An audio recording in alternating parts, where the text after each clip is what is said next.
Welcome to another cute place. This time we are in Bardejov, and it is not simply cute, it is supposedly the most Gothic town in the country. And mind you, there are plenty of examples here, and the two most important ones we are going to visit.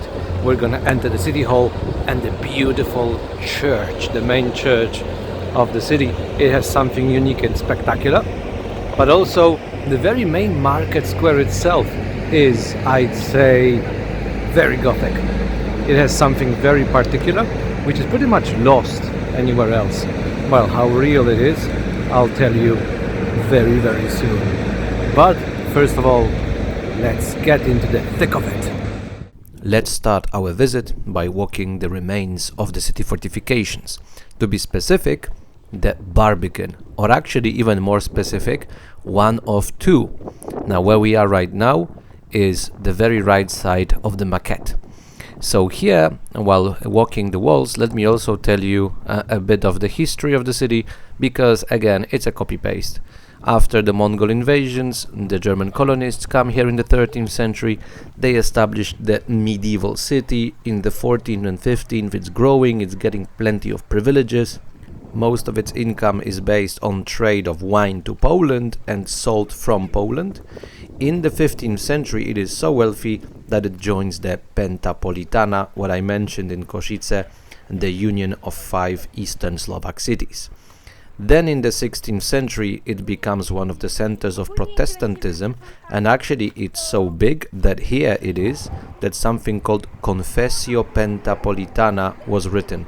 So basically the articles about the local version of the evangelical movement. Then 17th century, the typical story, you have the anti-Habsburg revolutions, then you've got plagues and epidemics and fires. By the 18th century, the city sees its downfall. 19th century, rail doesn't really come here either, so it remained a little town till the very day. Actually, it's a bit more than 30,000 people. So, good for us, it's on the UNESCO list, as its 15th, 16th century urban architecture remains largely intact. In the meantime, we have reached the second Barbican of the city. This is how it looked like. So I think it's time finally to introduce some important people. I guess you noticed that today we and Vicky, we are not alone. We have today special guests with us, appearing all the time in the videos, and now for the first time officially waving to the camera. You'll hear them as well. When we finish the beautiful day in Bardejov, we're gonna sit having a grill and talking about all the wonderful things that we've seen. Actually, you've been seeing them already in the last episode. They joined us already in Svidnik, but the main idea was to visit Bardejov together. Now the little gentleman there is called Tomasz, or simply, surprise surprise, Big Tom. He's a friend of ours, a tour guide from Kraków, so he joined us with their little ones, Gaia and Remigiusz, or simply Remik. Now Remik decided to become a YouTube star, so you are going to see him here and there every now and then, for example as we say in Polish, the background hero, or sometimes foreground hero, so expect that. But it is time for a proper visit. Let's start with the city hall. To be specific, one detail that became our obsession in Košice, the ugly faces. And there are plenty. Some of them are simply ugly faces with some interesting symbolism on the side. Some of them, I have no idea what the guy is doing here. And some of them, well, I think it's an easy guess. And that's above the entrance. With that danger overhead, we enter the place, and actually it's 2 in 1. City Hall proper was on the first floor. Where we are, on the ground floor, was the main kind of shopping mall, you may say. It's not very big because, well, Bardejov wasn't exactly a huge city. Anyway, let's leave it. Let's go up to the City Hall, or actually wait. Let's go back for a moment, as there was something interesting on the walls. Something going on, right? Well, it's 16th, 17th century graffiti. Let's have a closer look at it. Oh, that's interesting. Wait, the video is a bit too fast. Well, let's have a look at photos then. Yep, you've seen it correctly, and if that's not enough, you've got another interesting thing. I guess some human obsessions don't really change within hundreds of years. Plus politics, if I'm not mistaken, on the left is Pope as a demon. So, the guy shitting on your head in front of the city hall, well, that's nothing. Let's leave this particular graffiti behind. Let's enter the city hall proper. And what you've got here is your typical museum, mostly religious art, basically whatever they managed to gather, showing you the last several hundred years. And sometimes when people enter such museums, they enter, go through it within a number of minutes, then they leave and they think, why have I even entered that place? There's nothing interesting. Well, let's make it interesting. First and foremost, what you need to do is look up. Because sometimes you are going to see, for example, beautiful iron wrought chandeliers. There are always things above your head. Then you're gonna have some nice views from a Renaissance little balcony. But let's go back. You've seen for a second a bit of arms with my favorite executioner swords, of course. And this is now the main hall of the city hall. So this is a good moment to show you one of the ways, especially when you have children around you, to have some fun. Look for art, or which is not exactly of the highest quality, like this Gothic Joker here. This is a figure of Christ as a teapot, and this is actually not bad art, but it's going to be useful. Look at how you can do a comic here. For example, something like this. Oi, you know we have a tour soon, right? But soon? I don't have my makeup yet. I need to have a cup of coffee first. I would love to join, but I feel a bit under the weather. So I know it is infantilism, but it is the fun and creative way of it. Check it out one of those days.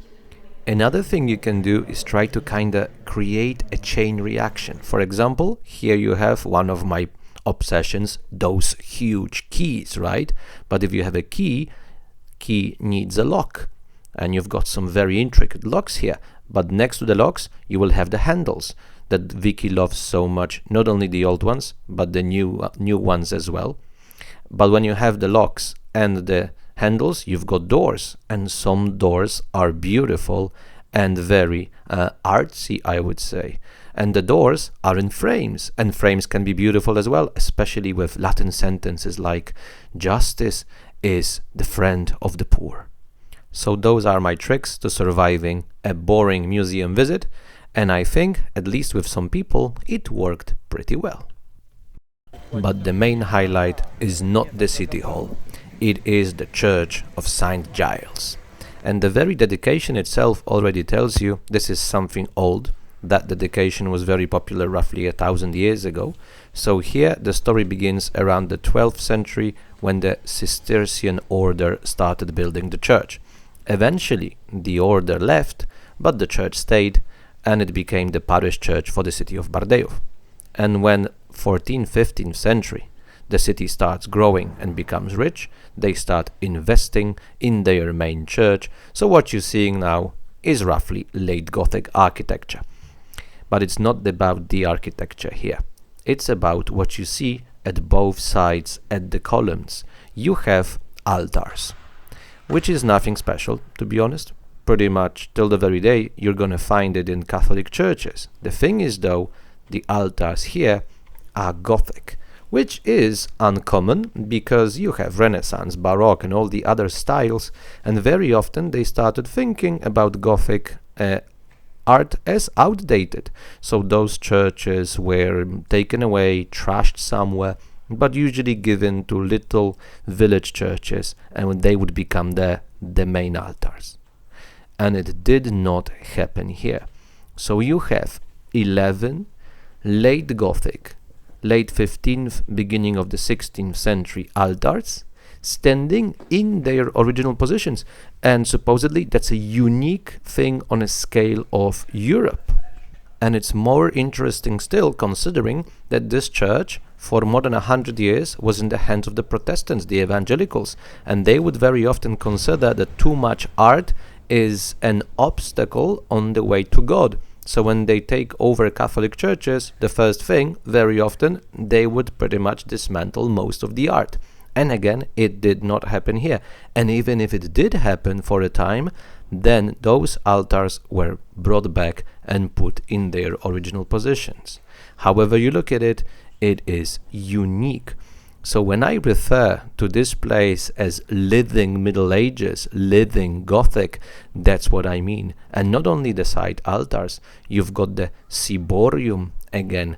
In a moment you are going to see some tombstones and an early 15th century baptismal font.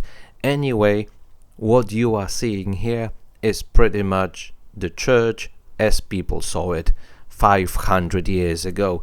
And this is one of the few, if not the only such place in Europe. It is absolutely spectacular. I have to also admit, I am a huge fan of those altars because they are of a very particular type. Winged or folding altars they are called. Now here you can see the back side and you can simply kind of close it as if it was a closet. So usually people wouldn't see it as you're seeing it now. People usually would see it closed. Anyway, there are still images even on the back side. So let's have some extra theory because they were divided basically into three parts. At the bottom you will have something called predella. Then in the middle you have the main part that you can close, and at the top the typical Gothic elaborate net. Here's another example. At the bottom in the predella you have the vernicle, then Mother of God holding baby Jesus and some saints around, and the net at the top. Here's another example, a bit more elaborate, because at the top it's not only the net, you actually have figures. One extra example, and let's go closer for some details. Here you can see they are dressed in late 15th century attire. Here is an amazing depiction of the Passion of Christ, but the most famous, most important is the birth of Christ. Now look at how big the figures of the baby Jesus and his mother are. They're supposed to show you those are the most important ones. Plus, look at the details on the three kings bearing gifts. It is spectacular, and if I had a historian of art at my side, I wouldn't leave the place for a day. Unfortunately, I did not have an historian of art at my side because we don't have a day here in the nave, as we have to visit something else. There's also the tower. Now the thing is, with my vertigo, I'm not a big fan of towers, and I know it's difficult to fall down, but that's the point of vertigo. It's irrational. Anyway, I will combat my fears. Let's start going up, and on the way we are going to see that the graffiti in Bardejov is not simply an old thing. You're gonna see some modern one as well. But more importantly, on the way we are going to see some bells. Fortunately they're not ringing as we are climbing. But talking about climbing, I will show you here two things. The roof, and look at those wooden stairs. I am not afraid of mountains. The heights there don't scare me. I'm afraid of human-made heights. I don't trust humans as much as I trust nature. And here is an example why. Anyway, we are not here for wooden stairs or modern graffiti. We are here for something very different. The views. And the views are such. Ta-da! You've got the market square with the city hall, the beautiful Gothic buildings, and some wonderful views on the horizons as well. I think back in the day people would say, looks like Arcadia. Today we say, looks like Photoshop. Not all of it. Here's an example, not that arcadic anymore. Plus, the pigeons, of course. But considering the graffiti we saw, pigeons are a part of the city for at least several hundred years. I'm not a big fan of pigeons, but some people did not mind considering those huge smiles. Now, one extra look at the main market square. Especially look at the roofs. Those pointy tops were very common back in the Middle Ages. And here is original, right? Oops. This is how it looked like 60, 70 years ago. So what we are seeing today is not exactly Gothic. It is how modernity thinks that Gothic should look like. Most of those roofs that you see are roughly 60 years old. So when people say Bardejov is the most Gothic city in Slovakia, it's more of a how we believe it should look like. Most probably it is spot on, but that's one issue. Another issue is that most of the facades are not Gothic anymore. Here you have a beautiful illusionist Baroque facade. Of course, all of those things are just details. I see them and I share it with you because I think it's interesting, but in the end, it's just details and it doesn't really matter. What matters is the old historical town is absolutely wonderful and we loved it. With one exception, there is something that I will not forgive this city. In the city hall, we saw today for a moment some executioner swords.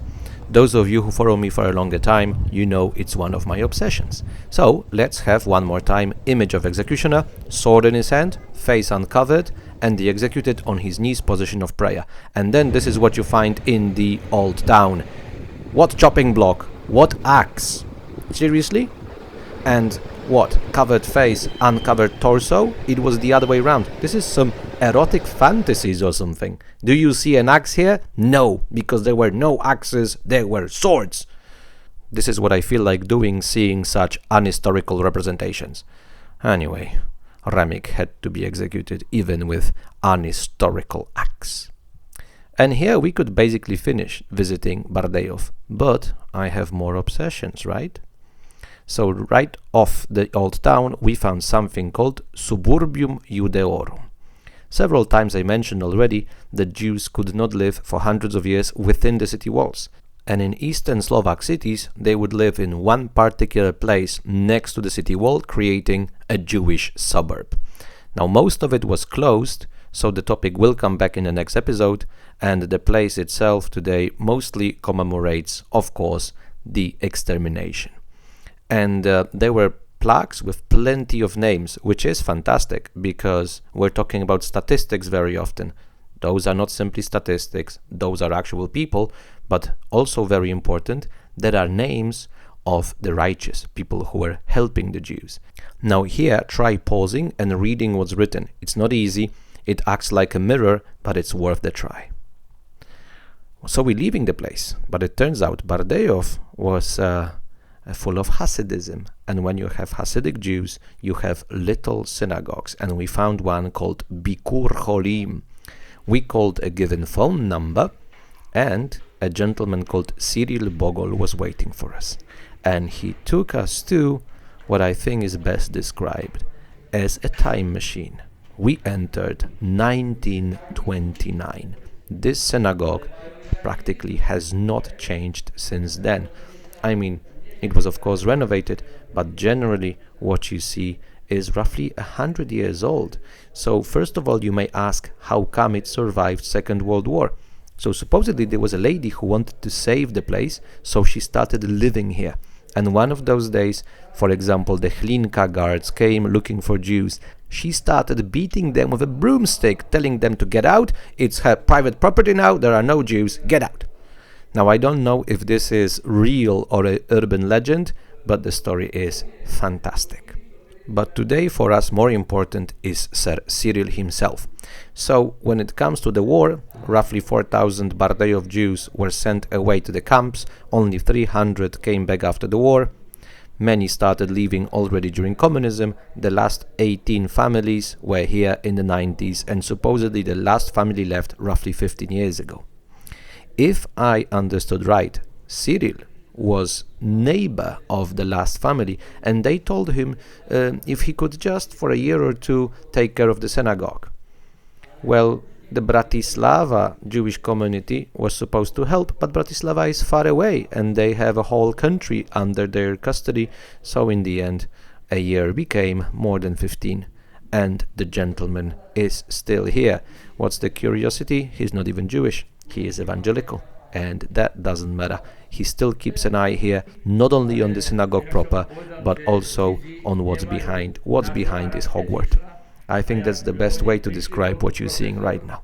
For example, those books are pretty much in the same spot, untouched, since the 30s. So the place is magical. And Sir Cyril himself, he reminded us very much of the lady that you saw in the previous episode, the lady from the Greek Catholic Church. Those are people that, if they feel like they're custodians of a place, they will never give up. And it's absolutely amazing. The place is truly a hidden gem of Bardejov. And of course, Mr. Cyril is a gem himself. So finally, here he is with us. He gave us a lecture of 2 hours almost, and mind you, 90% of the stuff we knew already, but he had so much passion, we listened anyway. So here, for example, you have all the tools he was using to explain basics on Jewish life and Judaism as such. We would have stayed for 4 hours, but his wife came and started telling him to let us go. So he eventually did, but 2 extra things. This, what you see, is a balcony for women. On 2 sides is an actual balcony. On the third, there was no more space, so for the sake of symmetry, they painted it as if there were 3 parts. So, one curious detail. And maybe more interesting, you are reading the Torah, too much saliva? Well, here you have them, the spitting pots.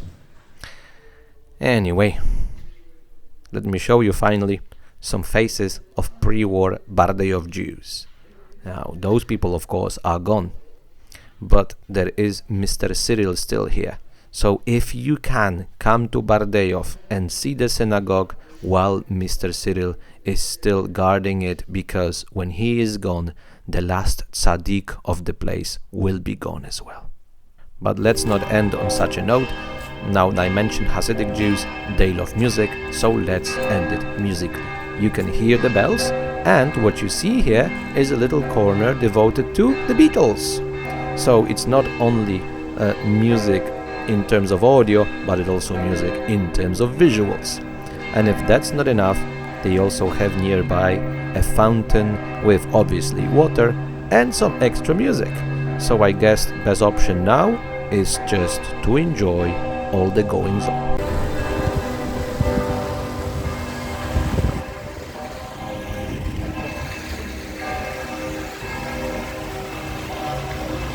Taki rozbryzg, to pójdzie tęcza takim łukiem. Tak, mam. Nie biegaj.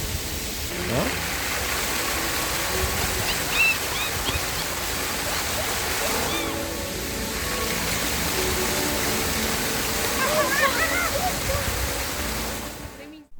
With such audio-visual effects, we said goodbye to the old historical center of Bardejov.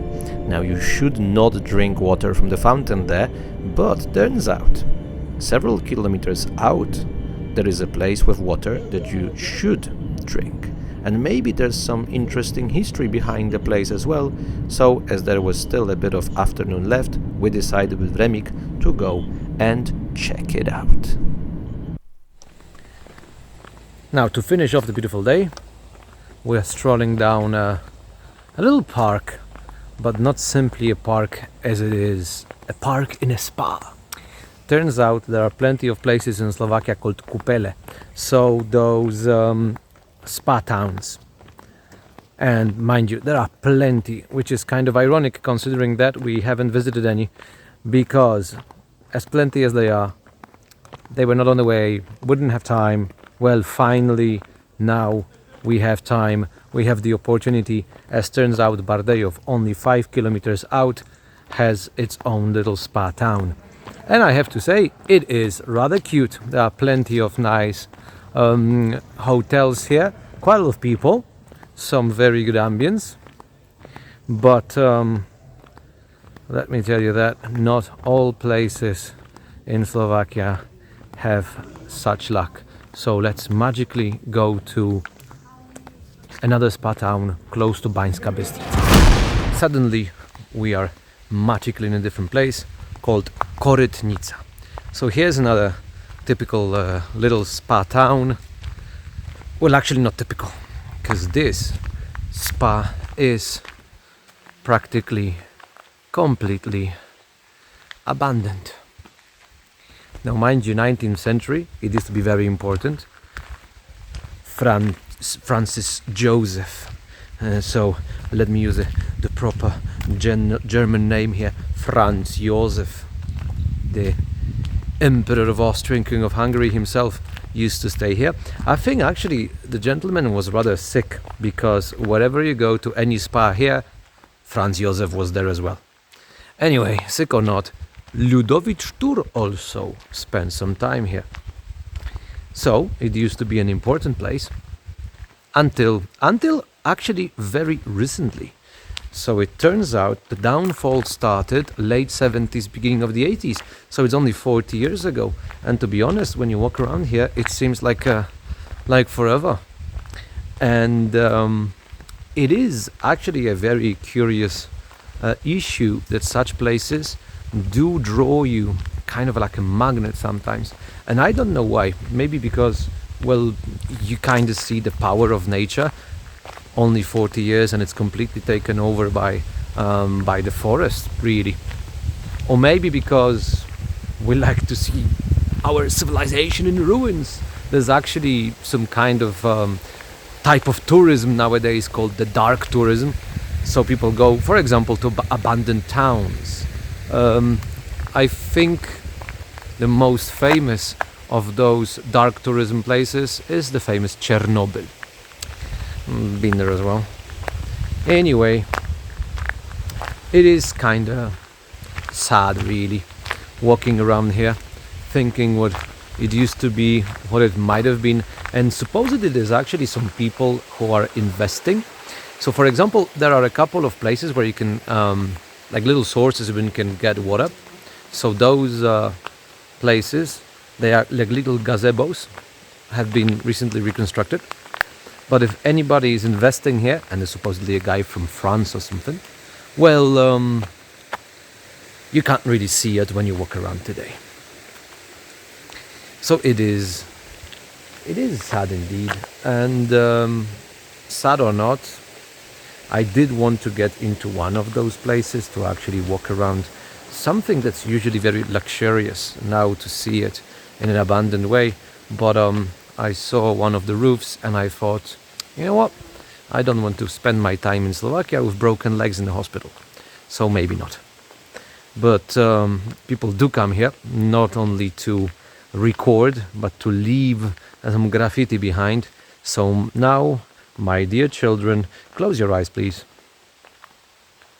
Yep, that is something you will find in such places as well. Must have happened. But anyway, let's leave Purkorytnica. Let's go back to Bardejovskie Kupele. Not all buildings here had luck to be beautiful. You can see bits and pieces of the previous place here as well. But generally speaking, the vibes here are pretty good. But it's not Franz Josef, that's the star. Here the star is Sisi, a famous empress from the 19th century. I think we can kind of call her Lady Diana of her time. Anyway, I'm kind of making fun of the royals coming to all the spas. But then again, 19th, even beginning of the 20th century, medicine was not exactly as it is today. So I imagine they had plenty of opportunities, so to speak, to come to such spots. And then again, maybe even if it wasn't necessary, a little cough is a good excuse to come to such a relaxed place. So here they were, and in many other places as well. Good marketing, why not?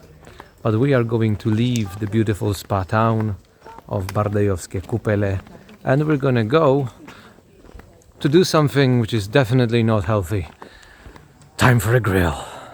But before the unhealthy grill, we decided to take some heating water with us. Supposedly it's full of iron, so there's going to be a little experiment, but we also decided to try it at the spot, and I think Remik actually described it best.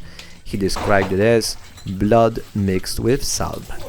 So here's the experiment. You've got the bottle with water the same day, and here's the bottle a week later. So yes, the experiment proved it. It is indeed full of iron. But no more healthy stuff. It's time for the grill. While waiting, the crowds are getting crazy. But I think it's best to just leave it be, as we were hungry after the whole day of To jest visiting. grilla deluxe, tak? Mamy super kucharz.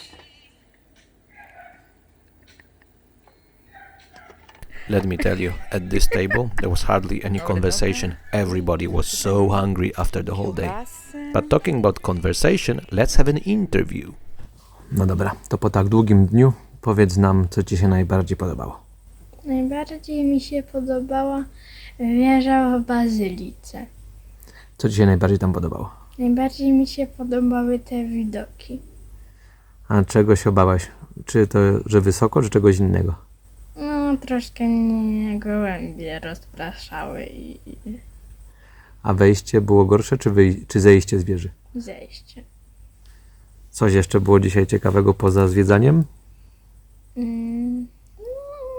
Podobno najlepsza pizza w życiu. No tak. I muszę przyznać, faktycznie była dobra. Lody były dobre? No też. Coś jeszcze? No i jeszcze pomnik kata mi się jeszcze bardzo podobał. O pomniku kata to my sobie już pogadaliśmy. A coś się nie podobało? Nie. To co? 1 dzień czy 1 tydzień takiego zwiedzania by pasował? 1 tydzień. Now here, Remik seemed shy because he knew the camera is on. Same person when he doesn't know it's on.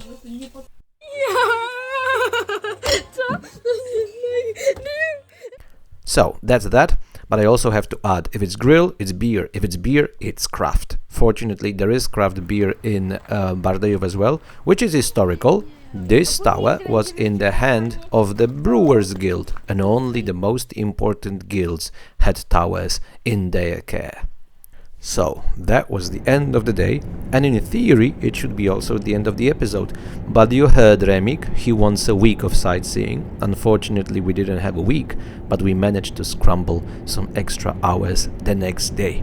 And we went down south from Bardejov to a mine, and we've had gold, silver, copper, all of those things. Not enough yet. Turns out in Slovakia, they also had opal mines. And according to the map that you're seeing now, that's the only place in Europe where you can find the opal. And of course, if there's a mine to visit, we are there as well. And first of all, you have to put the helmets on. And now you're gonna understand why it is an important little bit. 1, No tobie się Karen bardzo przyda hełm. 2.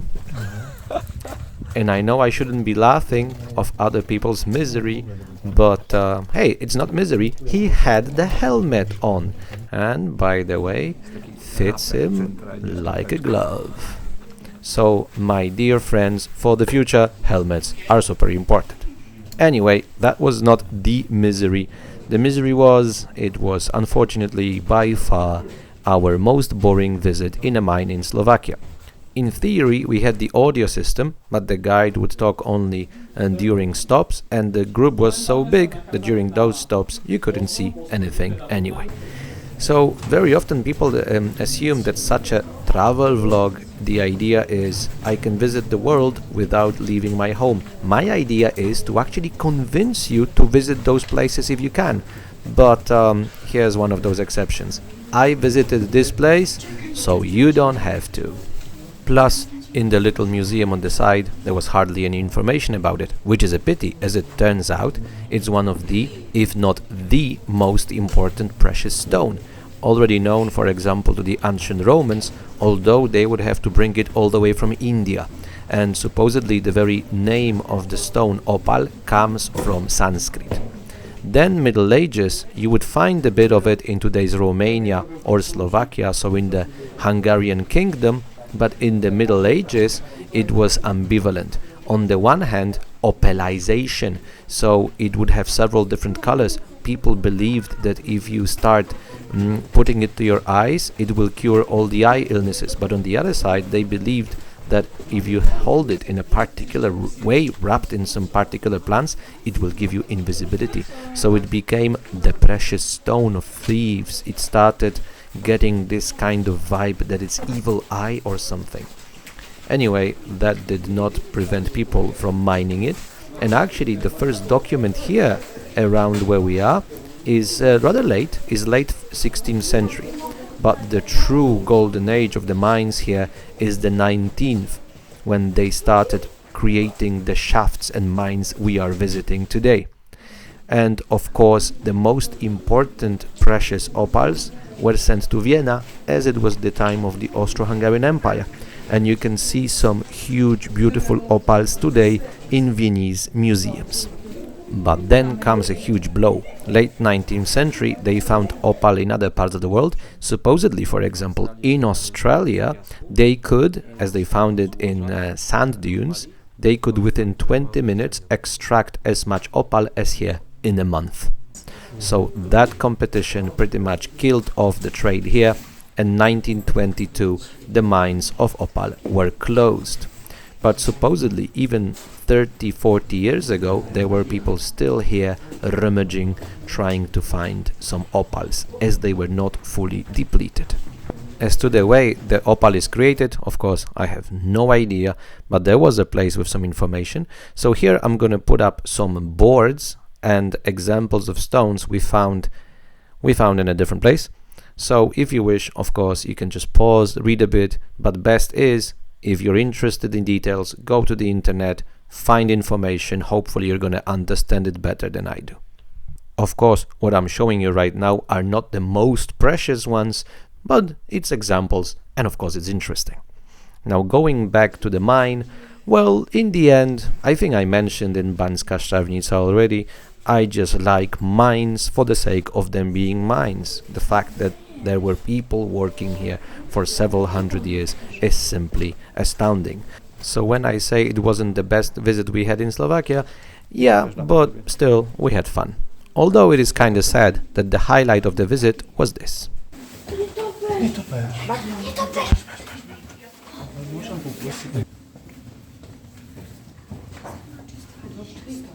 Yep, you've seen it right. For a second or two there was a little but. So, anyway, complaining aside, we did have fun. In the end, let the dwarfs have the opal. We are going to leave the beautiful, comfortable 6 degrees, and we are going to say goodbye to our friends, especially to one who would love to see everything with us, sightseeing for a week, maybe in the future. Uśmiech. But as it is 31st of August, they have to go back to school. So we are waving them goodbye, and actually we are going to wave goodbye to you as well from this nice little pond. Now the thing is, I should finish the video, the episode, the trailer of what's to come, but I've done it 2 times in the last 2 episodes and I couldn't fulfill the promises, so I'm not gonna do it anymore. Let me just tell you this, there is going to be Middle Ages still. The promised Hollywood will come, but also some linguistic issues between Polish and Slovak. So, enjoying our daily kofola and crisps, thank you very much for your attention, and I will see you very, very soon.